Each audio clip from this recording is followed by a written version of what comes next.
नमस्कार छात्रों, मैं विवेकानंद झा आप लोग का स्वागत करता हूं आपके अपने channel the great learning point में। और वीडियो जैसे कि अभी आप लोग जानते हैं कि मैं हिस्ट्री के एनसीईआरटी सीरीज को लेकर के चल रहा हूं, जिनका सामने 12 का एग्जाम है और आर्ट्स फैकल्टी से है कि प्रमुख विषय है इतिहास, जो लगभग सभी रखते हैं जिसे अंग्रेजी में हम हिस्ट्री के नाम से जानते हैं। तो हमें पता है कि आप लोग परिचित ही होंगे इतिहास और हिस्ट्री से।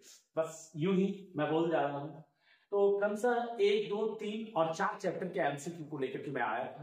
काफी सराहना मिली। बस शिकायत एक बात की है मैं दोस्तों, आप लोग देखते हैं, अच्छा लगता है, कमेंट भी नहीं करते और शेयर भी नहीं करते। अगर शेयर नहीं करेंगे आप, जहां तक मेरी वीडियो पहुंच रही है वो अगर शेयर दूसरों को नहीं करेंगे तो और लोग कैसे जानेंगे कि मैं क्या पढ़ा रहा हूं, कैसे पढ़ा रहा हूं। और ये भरोसा रखिए, 15 लेसन है, 15 लेसन पढ़ा देंगे हम अगर आप गॉसिप पढ़ लेते हैं। तो मैक्सिमम ऑब्जेक्टिव क्वेश्चंस इसमें आएंगे ही आएंगे और सब्जेक्टिव क्वेश्चंस भी बहुत सारा इसके आधार पर हम बना सकते हैं। और भी विषयों को दूंगा, थोड़ा सा मनोबल उठाइए, शेयर कीजिए और जो सब्सक्राइब नहीं किए हैं सब्सक्राइब जरूर कीजिए, कमेंट कीजिए, लाइक भी कर दिया कीजिए, इच्छा करे तो। चलिए, हमारा जो चैप्टर है आप लोग जानते होंगे कि आपका 5वां चैप्टर क्या है। तो 5वां चैप्टर है आईन अकबरी कृषि संबंध। आईन अकबरी अकबरी से संबंधित है तो नाम आ जाता है अकबर। अकबर जलालुद्दीन मोहम्मद अकबर, जानते होंगे आप लोग। 1542 ईस्वी में अकबर पैदा होते हैं अमरपुर, जो वर्तमान पाकिस्तान में।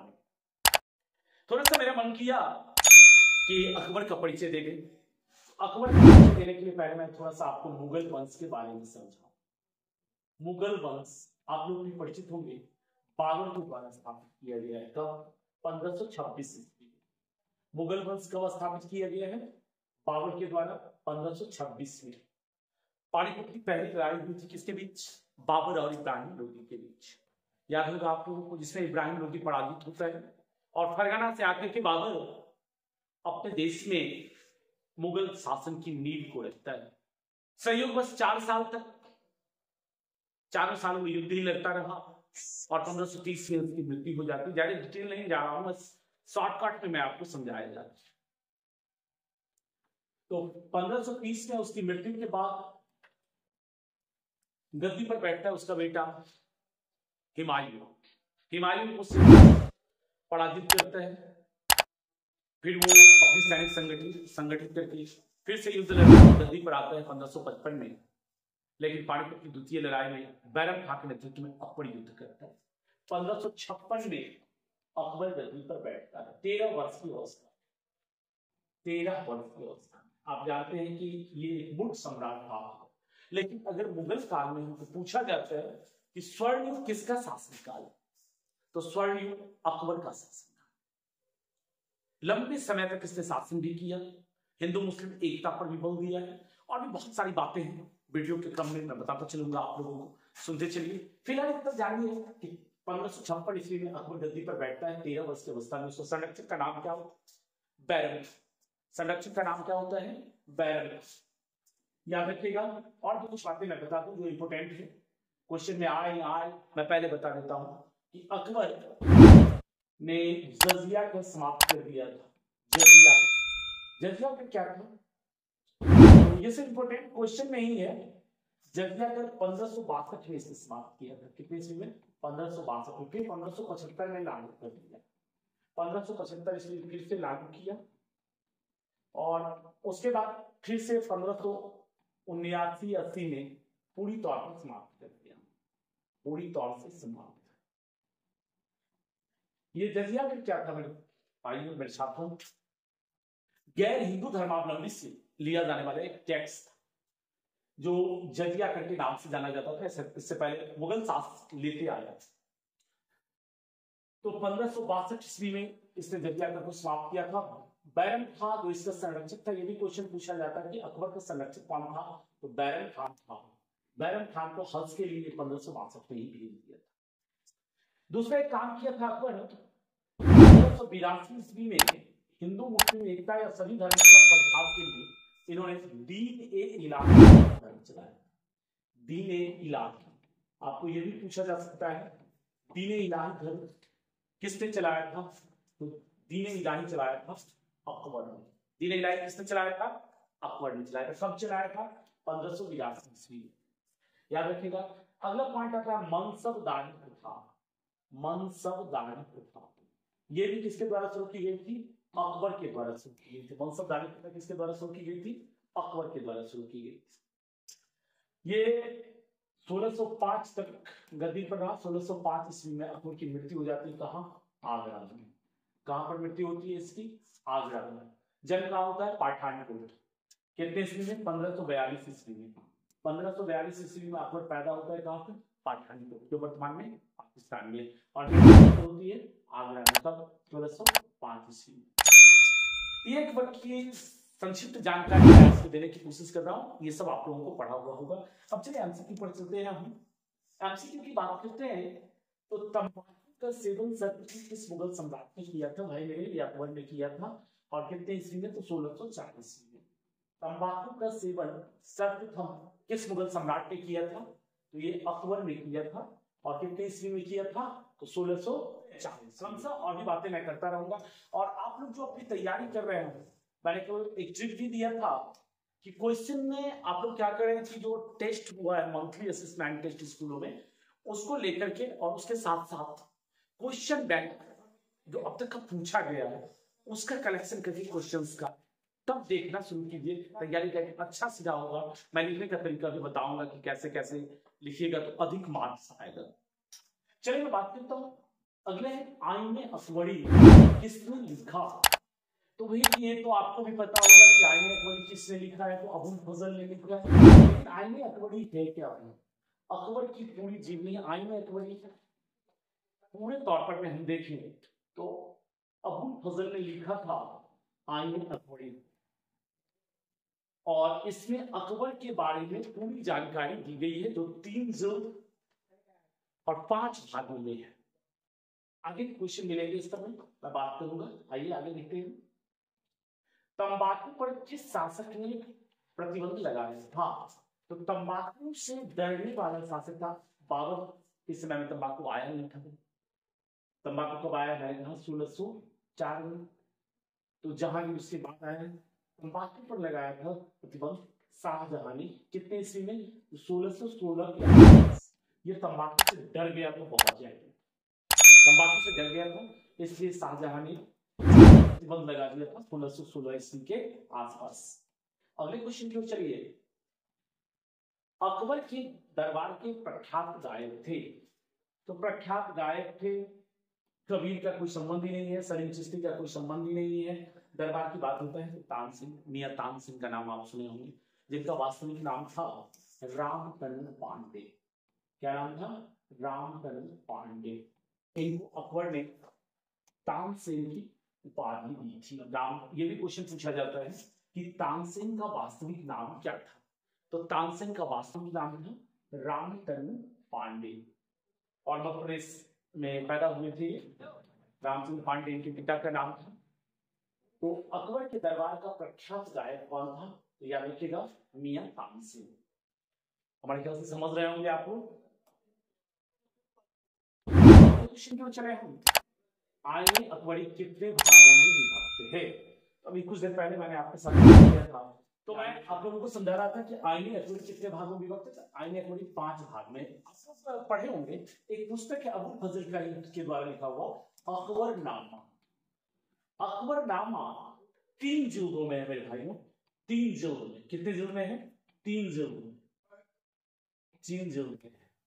ये 3 जिल्द में है। इसका अंतिम जिल्द जो है वह आईने अकबरी के नाम से जाना जाता है, जिसमें अकबर के बारे में पूरी जानकारी है। ये अकबरनामा के पहले भाग में अकबर के पूर्वजों का वर्णन है, मध्य भाग में उसके प्रशासनिक व्यवस्था का वर्णन है, और जो अंतिम भाग है वो अकबर की पूरी जानकारी देता है, जिसको कहते हैं आईने अकबरी। वह 5 भागों में विभाजित किया गया है। याद रहेगा अकबरनामा का अंतिम भाग क्या है? तो आईने अकबरी है। अकबरनामा 3 जिल्दों में है, 3 जिल्दों में है। और आईने अकबरी कितने भागों में विभक्त है? 5 भागों में विभक्त है। क्वेश्चन के बाद मैं ज्यादा समझ नहीं रहा हूँ, क्वेश्चन वगैरह भी दे सकता है कि क्वेश्चन देखिए डिफरेंस आते हैं, इसलिए मैं ट्रिक नहीं दे रहा हूँ, आगे ट्रिक दूंगा। तब तक चलिए अब देखिए ये क्वेश्चन आपके सामने आया है, अकबरनामा की रचना किसने की? अभी मैंने कहा था अकबरनामा की रचना किसने की है? अबुल फजल। क्वेश्चन क्लियर है? अकबरनामा किसने लिखा था? अबुल फजल। कितने जिल्दों में? 3 जिल्दों में। अकबरनामा का अंतिम भाग क्या है? तो आईने अकबर। अगले क्वेश्चन की ओर आइए। अकबर के काल में भूमि को कितने भागों में वर्गीकृत किया? यहाँ से थोड़ा सा मैं आपको रुकना चाहूंगा। अकबर के काल में तो भूमि को अकबर के काल में 4 भागों में बांटा। इसका सही आंसर है 4 भागों में।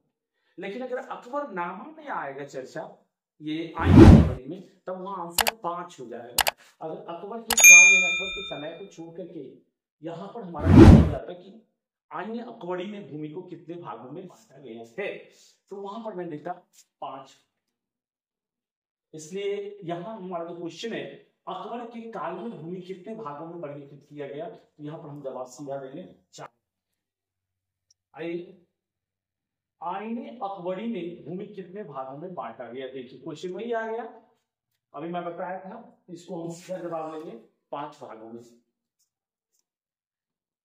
अकबर के बारे में बहुत सारी जानकारी है, लेकिन अभी मैं उतना डीपली नहीं जाना चाहता क्योंकि आपके एग्जाम के टाइम में कुछ कम टाइम में मैं आपको क्वेश्चन सारा करवाना चाहता हूं कि जितना आपके लिए फायदेमंद हो। आप लोग देखिए, बस लाइक से सब्सक्राइब कीजिए, इसी के आकांक्षी हैं हम, और सटीक चीजें मैं आपके सामने ला करके और सरल भाषा में जिससे कि समझ में आए, मैं ये काम करने की कोशिश करता हूँ। देखिए काल में सिंचाई का साधन क्या था, तो आप लोग पढ़े होंगे कि मुगल काल में कुआं से सिंचाई तक, वहां आदिकाल से तालाब, आदिकाल से आ रहा है, नहर भी आ रहा है। ये जब मुसलमान हमारे भारत में आगमन नहीं हुआ था उससे पहले से ये सब सिंचाई के साधन थे, तो अकबर इनसे वंचित कैसे रहता? तो इसलिए इन सब का उपयोग इन्होंने किया था। अकबर के समय में सिंचाई के जो किसान थे हमारे सब का उपयोग करते थे। इनमें से सभी इसका आंसर हो जाएगा। क्वेश्चन को देखते रहिएगा, कई क्वेश्चन पूछे गए और नहीं पूछे गए तो कुछ पूछने लायक ही हैं। अब यहाँ पर अकबरनामा का आईने अकबरी का अनुवादक कौन एवं आईने अकबरी के अनुवादक कौन है? तो हेनरी बेवरेज एक चर्चित नाम है जिसने अंग्रेजी में इसका ट्रांसलेट किया था आईने अकबरी और अकबरनामा का। जेरेट भी किए थे, ब्लैकमैन भी किए थे। ये इनमें से सभी हो जाएगा, ये सभी अनुवादक थे। हेनरी बेवरेज काफी चर्चित हैं, लेकिन ये सब भी अनुवादक थे। इसका जवाब हो जाएगा इनमें से सभी। इस ग्रंथ में आदम से लेकर अकबर काल का इतिहास है। मैं तो यही बात आपको कुछ देर पहले कहा कि अकबरनामा एक किताब है जो कितने जिल्दों में है? 3 जिल्दों में है, जिसमें अकबर के पूरे पूर्वज का वर्णन है। आदम से लेकर कैसे कैसे मानव का उद्भव से अकबर तक ये पहुंचा है, पूरी जानकारी दी गई है। तो इसका सीधा आंसर हो जाएगा कि किस ग्रंथ में आदम से लेकर अकबर के काल का इतिहास मिलता है, तो उसकी जानकारी हमारे सामने अकबरनामा। बाबरनामा बाबर ने लिखी थी, उसमें तो कुछ बाबर के संदर्भ में था। जहांगीरनामा जहां गुलबदन बेगम ने लिखी है, उसका बाद में चर्चा आता है, सभी में हो ही नहीं सकता, इसलिए इसको हम छोड़ते हैं। इसका सही जवाब आपके लिए क्या हो गया? अकबरनामा। जब अकबर से संबंधित हो गया अकबरनामा आ जाएगा, बाबर से संबंधित होता तो बाबरनामा आ जाता, जहांगीर से संबंधित होता तो जहांगीरनामा आ जाता। इतना तो आप लोग समझ ही सकते हैं, इतना समझाने की मुझे जरूरत है नहीं, काफी ब्रिलियंट छात्र हैं आप लोग। चलिए, साम्राज्यवादी इतिहासकार हैं, तो साम्राज्यवादी इतिहासकार, साम्राज्यवाद अंग्रेजी में नाम देखिए, कादिर बदायूं, अब्दुल कादिर बदायूं अकबर के दरबार के थे। साम्राज्यवादी होने का कोई चर्चा ही नहीं है। त्रिपाठी जी इंडियन है, आर एस शर्मा इंडियन है। अब साम्राज्यवाद कौन था? तो जो शक्तिशाली राष्ट्र किसी कमजोर राष्ट्र पर जाकर साम्राज्यवाद क्या है, उस पर अपना आधिपत्य जमा लेता था और उस पर उसके राजस्व पर में पूरा अपना अधिकार रखता था, वहां के आय व्यय सबका लेखा जोखा वो स्वयं रखता था, तो वो साम्राज्यवादी कहलाता था। तो सबसे बड़ा साम्राज्यवादी देश कौन था? इंग्लैंड था। एशिया का एकमात्र देश साम्राज्यवादी था, वो था जापान। आप लोग पढ़े होंगे। लेकिन यहाँ पूछा जाए साम्राज्यवादी इतिहासकार कौन है, तो जब देश ही साम्राज्यवादी तो उस देश का इतिहासकार है समाजवादी। तो WH मोरलैंड को हम रखेंगे साम्राज्यवादी इतिहासकार में। किसको रखेंगे? WH मोरलैंड को रखेंगे हम साम्राज्यवादी इतिहासकार में। ठीक है, सीधा वन लाइनर क्वेश्चन है, इसमें ज्यादा डिस्कस तो करना नहीं है, फिर भी मैं कोशिश कर रहा हूं कुछ कुछ अपने तरफ से बताने का। देखिए, भारत में तंबाकू का पौधा लाया गया था, मैंने शुरुआत में ही कहा था कि यह पुर्तगालियों के द्वारा पुर्तगाल से लाया गया था। 1640 में इसकी खेती भारत में शुरू हुई और सेवन करने वाला सबसे पहला सम्राट था अकबर। तब तंबाकू से बहुत सारा कैंसर वगैरह फैल गया था, इसके कारण प्रतिबंध लगा दिया गया था। अब आगे सन 1600 से 1700 ईस्वी के बीच भारत की आबादी लगभग कितनी बढ़ी? तो सन 1600 से 1700 के बीच भारत की आबादी बढ़ गई थी आपकी 5 करोड़। कितनी बढ़ी थी? 5 करोड़।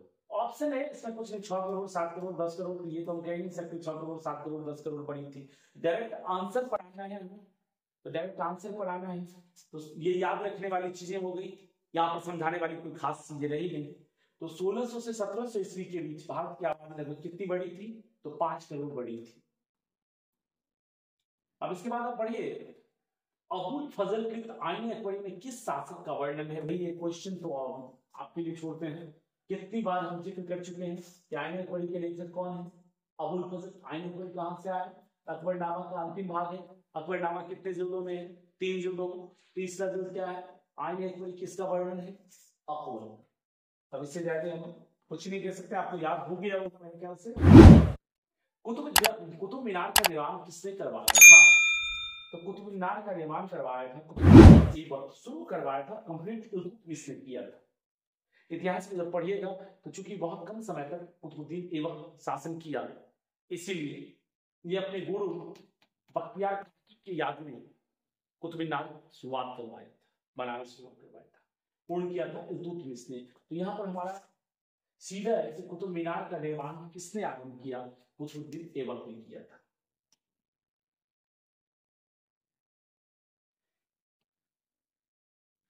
अकबर का वित्त मंत्री कौन था? अकबर के दरबार में 9 रत्न थे बच्चों, और वित्त मंत्री की जब बात आई तो राजा टोडरमल।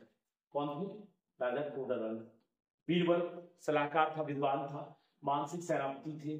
अबुल फजल साहित्यकार था, और टोडरमल भूमि राजस्व मंत्री था। भूमि और राजस्व संबंधी था। भूमि राजस्व, जब भी आपको भूमि राजस्व अकबर के दरबार का कोई आता है, कौन था? आंख मूंद करके मारिएगा, टोडरमल। सेना से संबंधित प्रथा आती है तो साहित्य से संबंधित बातें आती है तो फैजी वगैरह भी थे, लेकिन मुख्यतया साहित्यकार की जब चर्चा आएगी अबुल फजल, मुल्ला जो प्याजा भी थे, अबुल फजल भी थे, फैजी भी थे, ये सब 9 रत्न अकबर के दरबार में 9 रत्न थे। क्रमशः अगर मैं 9 रत्नों की चर्चा करूं तो 4 तो यहाँ आपके सामने ही है। इसके बाद आते हैं तानसेन, 5वां हो गए तानसेन, फैजी 6ठा हो गए मुल्ला प्याजा,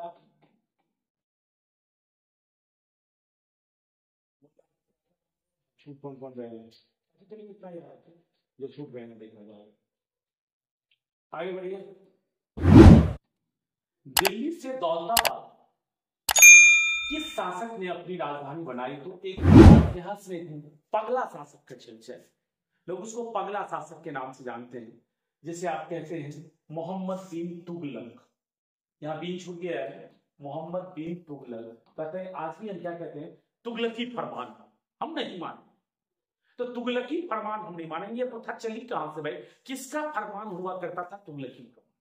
तो मोहम्मद बिन तुगलक का फरमान हुआ करता था, तुगलकी फरमान। कहीं कहीं ऐसे भी स्रोत मिले, कभी नंगे ही याद आया करता था। दौलताबाद कहां था? तो दौलताबाद दिल्ली से अपनी राजधानी परिवर्तित करके कभी महाराष्ट्र ले जाता था, महाराष्ट्र से लेकर दिल्ली चला। अब सारी जनता परेशान, इधर से दौड़े उधर, उधर से दौड़े उधर, जो मन में आता था वो ये करता चला जा रहा था, इसीलिए इसको पगला सुल्तान के नाम से जाना जाता है। तो यहाँ पर पूछा गया आपको दिल्ली से दौलताबाद किस शासक ने अपनी राजधानी को परिवर्तित किया है? तो इसमें जवाब आ जाएगा आपका क्या? मोहम्मद बिन तुगलक। अगले क्वेश्चन पर चलेंगे। शिकार के समय रास्ते में पड़ने वाले गांव भू राजस्व संबंधी जानकारी किस सम्राट ने सर्वप्रथम प्राप्त की? अब देखिए, अकबर जब शिकार पर निकलता था तो अपने राज्य को देखता था। कभी कभी अकबर क्या करता था, अपना भेष बदल करके राज्यों में घूमना शुरू करता था कि क्या जनता की स्थिति है। इसी पर में उन्होंने तीर्थ यात्रा कर समाप्त किया, जजिया कर समाप्त किया, हिंदू मुस्लिम एकता की कोशिश की, दीन इलाही धर्म चलाया, जनता के कल्याण के लिए कुछ काम में किया। कुछ चीजें ऐसी हैं कि इतिहास के परोक्ष में मैं बोलूंगा नहीं कैमरे पर, बहुत सारी चीजें हैं, आप पढ़िएगा, धीरे धीरे आगे बढ़ जाइएगा, समझ में आएगा। बहुत सारी बातें मेरे अंदर छोड़ दीजिए, जो बातें बोलने लायक नहीं है। अकबर महान सम्राट थे तो थे मुगल वंश के, जनता के कल्याण के लिए, अपने राज्य को स्थिर रखने के लिए करते थे। कई राजकुमारियों से उन्होंने शादियां भी की, किस लिए कि युद्ध ना हो, एकता कायम हो जाए। जिसमें आप जानते हैं कि उनकी जो मुख्य पत्नी थी वो थी, नाम भूल गया, अकबर की पत्नी का नाम आप लोग लिखिएगा कमेंट, जोधाबाई, जोधाबाई। तो शिकार के समय रास्ते में पड़ने वाले गांव भू राजस्व संबंधी जानकारी किस सम्राट ने सर्वप्रथम प्राप्त की थी? तो ये अकबर। कौन थी? अकबर। अगले क्वेश्चन की ओर चलिए। कभी कभी भूल जाते हैं, हम भी इंसान हैं, तैयारी करके नहीं आना होता आप लोग के सामने, सीधे डायरेक्ट कॉल पर आते हैं। चलिए कोई नहीं, ये सब बातें बात की है। इनमें कौन से राजस्व व्यवस्था में अकबर का अपना योगदान था? तो देखिए, यहाँ पर मैं राजस्व व्यवस्था था, अकबर का अपने योगदान की चर्चा होती है तो 10 साल बकाई नस्ल या कानून नहीं होगा। ये 10 साल एक प्रकार की विशेष राजस्व व्यवस्था थी जिसका अकबर ने स्वयं अपना एक तरीका बनाया था और लोगों से करता था। अगले क्वेश्चन की ओर चलिए। आज मैंने कुछ अधिक क्वेश्चंस लिए हैं, कल भी 25 किया था। क्वेश्चन और भी बन सकते हैं, क्वेश्चन बनाए तो 100 क्वेश्चन बन सकते हैं। आप लोग टारगेट वगैरह पढ़ते होंगे तो इसमें होगा भी, लेकिन मैंने कुछ सेलेक्टेड क्वेश्चंस लिए हैं। भूमि सुधार संबंधी जब्ती प्रथा किसकी देन है? तो जब जब्ती प्रथा की चर्चा मैंने कहा था आपसे कि अकबर के शासन से संबंधित भू राजस्व या भूमि सुधार किसी भी व्यवस्था की चर्चा आती है तो एक ही नाम आप मानिएगा, वो कौन सा नाम है? टोडरमल। वो कौन सा नाम है? टोडरमल। तो इसका जवाब क्या हो जाएगा? टोडरमल। अगले क्वेश्चन की ओर हम आते हैं। कुतुब मीनार का निर्माण किसके स्मृति में करवाया गया था? याद कीजिएगा, उस समय हमने कहा था आपको कि बख्तियार काकी कुतुबुद्दीन ऐबक के गुरु थे। कुतुबुद्दीन ऐबक ने इनके याद में कुतुब मीनार का निर्माण शुरू करवाया था और पूर्ण करने वाले कौन थे? इल्तुतमिश। अगला क्वेश्चन है, मनसबदारी व्यवस्था किस शासक के द्वारा शुरू की? जब अकबर का परिचय दे रहे थे हम शुरुआत में, तभी मैंने कहा था कि मनसबदारी प्रथा, दीन इलाही, जजिया कर समाप्त करना, ये सब किनका काम था? अकबर का काम था। आगे बढ़े। अकबर के समकालीन नहीं थे। अकबर के रानी एलिजाबेथ इंग्लैंड में अकबर के समकालीन थे। हेनरी चतुर्थ फ्रांस में थे। अब्बास महान फारस में थे। ये तीनों इसके समकालीन थे। लेकिन जार्ज निकोलस द्वितीय नहीं थे। जार्ज निकोलस कब आया है उसमें? तो बहुत सारी क्रांति से पहले, यानी 18वीं शताब्दी में जार्ज निकोलस आया है, इसीलिए ये अकबर के समकालीन नहीं थे। देख करके भी आप लोग कर सकते हैं। आगे बढ़िए। बाबरनामा ग्रंथ किसके द्वारा लिखा गया था? अब बाबरनामा किसके द्वारा लिखा गया था? मैं इसका जिक्र किया था कि ये सारे बाद के आ रहे हैं, बदायूनी हो, अबुल फजल हो, जहांगीर हो। अब यहाँ बचता क्या है आपके लिए? तो बाबरनामा स्वयं बाबर ने खुद लिखा था, फारसी भाषा में लिखा था। अकबरनामा भी फारसी भाषा में लिखा गया, बाबरनामा भी फारसी भाषा में लिखा गया, ये खुद लिखा था। अगला क्वेश्चन, आने अकबरी में अकबर के काल में कितने सूबों का वर्णन है? सूबा मतलब होता है राज। मैं इस चीज को क्लियर कर दूं, सूबा मतलब क्या होता है? राज होता है, सूबा राज। तो एक साम्राज्य के अंदर बहुत सारे राज्य आते थे। तो आईने अकबरी में अकबर के 12 राज्यों की चर्चा की गई। कितने राज्यों की चर्चा की गई है? 12। वन लाइन क्वेश्चन है, इस पर ज्यादा जिक्र करना पॉसिबल नहीं है। तो आप सीधे देखिए कि आईने अकबरी में अकबर के काल में कितने सूबों का वर्णन है? 12 सूबों का वर्णन है। अगला क्वेश्चन, नूरजहां का असली नाम क्या था? आप भी सुने होंगे। मेहरुनिसा बेगम था। नूरजहां का असली नाम क्या था? मेहरुनिसा बेगम। जहांआरा शाहजहां की बेटी थी। गुलबदन बेगम उसकी चाची थी, लेखिका थी। चांद बीबी अलग थी। तो मेहरुनिसा नाम था किसका? नूरजहां का वास्तविक नाम क्या था? मेहरुनिसा। चलिए आज के इतना ही क्वेश्चन था। मैं उम्मीद करता हूँ समझे होंगे। लाइक सब्सक्राइब जरूर कीजिएगा। आपको वीडियो देखने के लिए मेरी तरफ से धन्यवाद। फिर मिलते हैं कल अगले वीडियो में। तब तक